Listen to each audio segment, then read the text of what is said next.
2019 DNC presidential debate at Loyola Marymount University, the Election 2020 team spoke to many prominent reporters and asked what they thought about reporting on these kinds of debates. Well, I've covered many of them before. I'm old enough to have covered many of them before.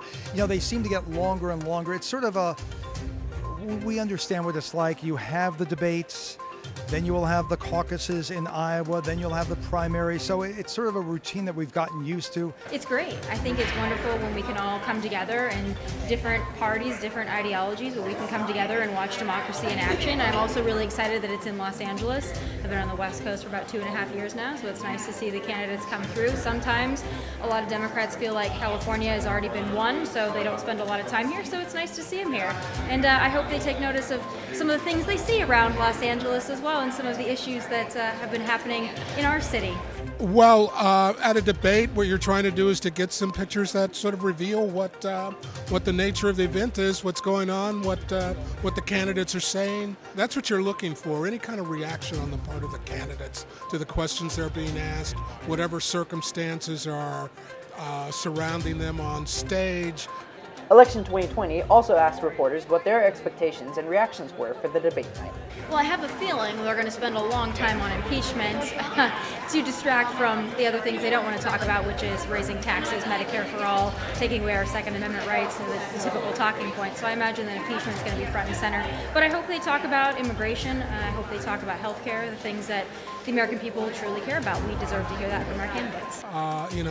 There's a lot that's being speculated on about Buttigieg because he's riding high in the polls in Iowa. So people think that all of the other candidates are going to have to try and sort of, hit him pretty hard with their comments and questions. I don't know if that stuff really makes any sense, but I figure like a lot of the people up top were more the students, because usually that's what they do. You got, your people who are more party people down low.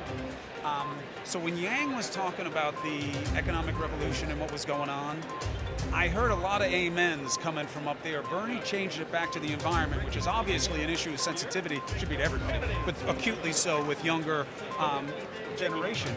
And I heard people being like, oh. Well, conservatives aren't really attracted to any of these candidates. The one candidate that sparks some interest on the right is probably Andrew Yang.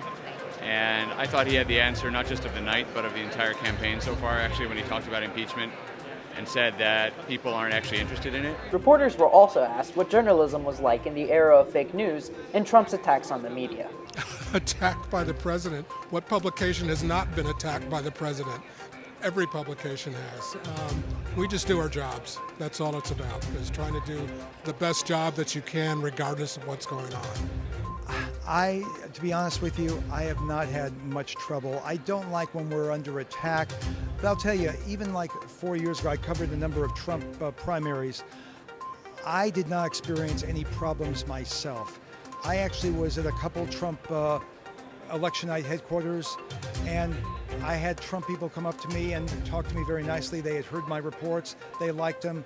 I am not an opinion journalist. I just report what happens. If Trump wins, I talk about him winning, what that means. If he doesn't do that well, I talk about what that means as well. Finally, Election 2020 asked reporters what LMU students could gain from the experience at this debate. So learn about these techniques. You can learn something even from people you disagree with. And that's what I would do if I were a student. Just watch what they do, see what's effective and see what isn't, because you're all going to have to speak in public at some point, even if it's just at your brother's wedding or class presentation or whatever. You're going to have to speak in public, so learn what they do and learn what not to do.